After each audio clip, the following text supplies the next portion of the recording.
desde 1962. Es una Diputado atleta... de Movimiento Ciudadano, aquí con nosotros y te lo agradezco mucho después de esta sesión maratónica que todavía no termina, Gibran. Todavía no termina, están votando en lo particular, es decir, las reservas que se presentaron, ya votamos, como a las 4 de la mañana votamos en lo general el dictamen, desde luego que lo voté en contra, y ahora han ido con algunas leves mejoras. A ver, ajá. Por ejemplo, se le prohibía a los magistrados y a los jueces de distrito ejercer privadamente en general, ¿no? Y ahora se acotó ese impedimento al lugar o al sector en el que hubieran sido funcionarios, ¿no? O sea, se hubieran... impedía que después de ser magistrado o juez, antes se decía, no, estás inhabilitado para ejercer algún puesto. Ajá, eso decía. Los próximos, que eran como 20 años. El dictamen anterior, no eran 20 años. Pues se me hacían un montón. Estás impedido para trabajar. Dos años. Quedó en 2 años. Ah, quedó en 2 años, pero eso no era lo que se proponía al principio, ¿o sí? Mira, sí, 2 años era lo que se proponía, pero era un impedimento en general. El que me parece más importante, a ver, y entonces creo ahora, que fue... a ver, ese cambio es que solamente se les prohíbe a magistrados y jueces, una vez terminada su trabajo en el Poder Judicial, que trabajen en empleos relacionados al Poder Judicial.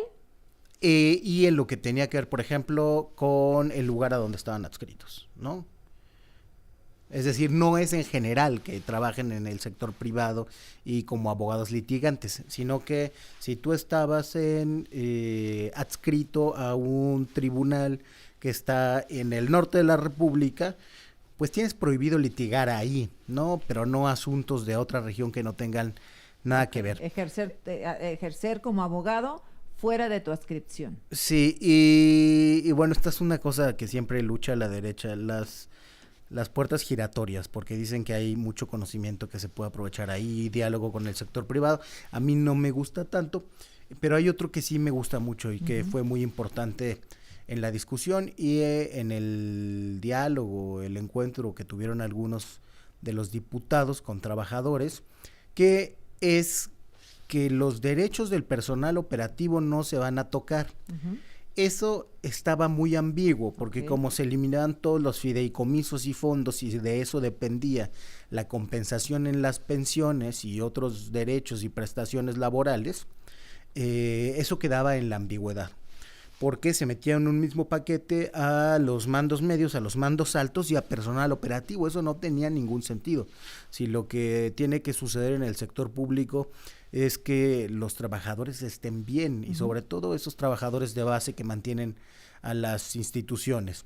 Entonces se respeta los derechos laborales y a los jueces y magistrados que salgan de su encargo por causa de la reforma, por no presentarse a la elección o por perder la elección, se les va a dar una gratificación, se le llama en el dictamen, similar a lo que sería una liquidación, ¿no? En cualquier otra relación laboral, es decir, el equivalente a 3 meses de salario. Entonces, estos fueron los 3 ajustes que se hicieron. Esos son los ajustes, uno del lenguaje incluyente, de que se acota la acción o la prohibición para litigar en el ámbito privado para los que vienen de ser jueces o magistrados, y la más importante, que se garantizan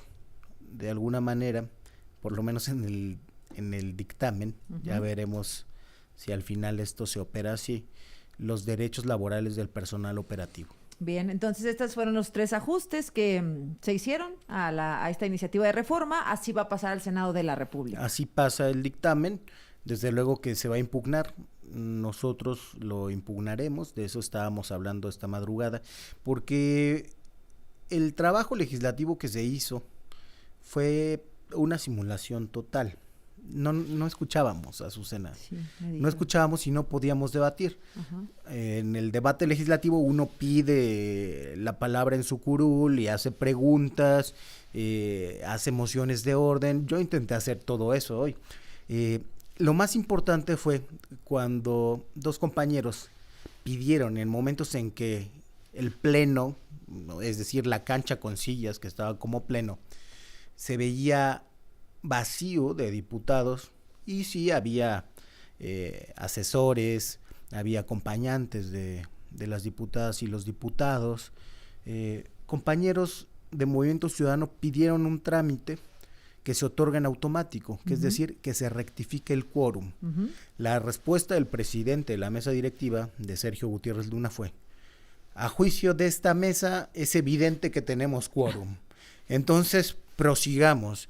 Y así se llevó la sesión. Sin saber si en realidad eran diputados los que estaban sentados en la silla. Así es, y bueno, esto es muy grave porque puede ser que la mayor parte de la sesión no tuvimos quórum y no había quien certificara si había o no, a diferencia de lo que sucede en un lugar como San Lázaro, que está previsto para eso, que hay controles biométricos, incluso si quieres engañar a la tablet donde votas, poniendo una pantalla con tu foto, lo reconoce de inmediato.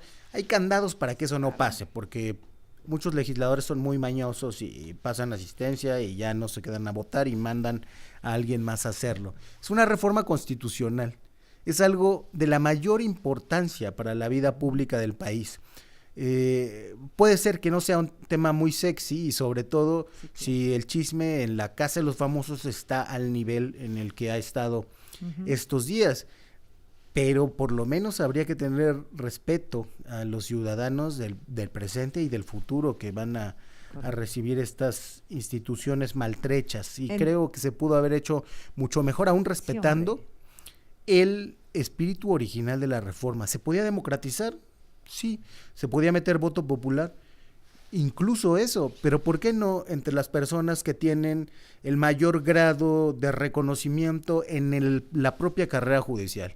Eso sí sería importante, porque no llegan de jueces y magistrados a veces los que tienen mejor desempeño, sino que los que tienen mejores conectes. Pero aquí va a seguir siendo lo mismo, porque no a cualquiera lo propone un presidente de la República, un Congreso Federal, no cualquiera tiene los conectes para que lo proponga la Suprema Corte de Justicia de la Nación.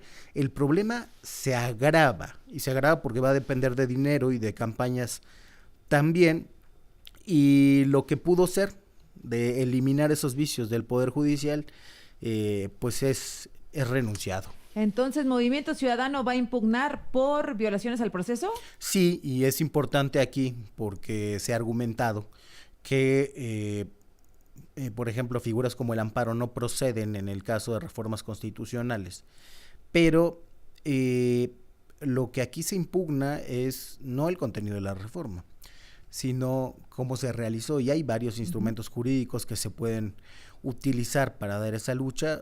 Haremos el análisis y seguiremos adelante con esa impugnación, porque es importante que se respeten los mínimos del debate en las cámaras, si no... Los mínimos procedimientos de civilización. Sí, ¿no? Porque estamos, ya de por sí, los dictámenes nunca se leen. Usualmente, ¿no?, por costumbre parlamentaria, había una primera y una segunda lectura para que todo mundo escuche lo que va a votar.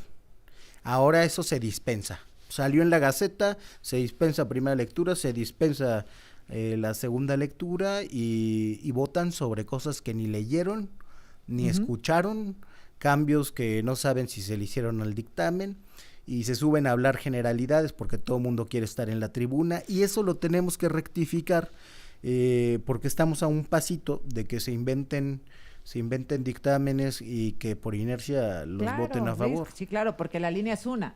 Levantas la mano, votas a favor, porque esa es la orden, no importa lo que sea.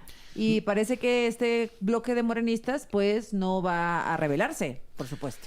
Sí, yo sí les hago una invitación a los compañeros diputados a que confíen en su inteligencia, a que no la desprecien como la desprecian quienes les mandan, y a que escuchen. Si lo que quieren es democratizar y limpiar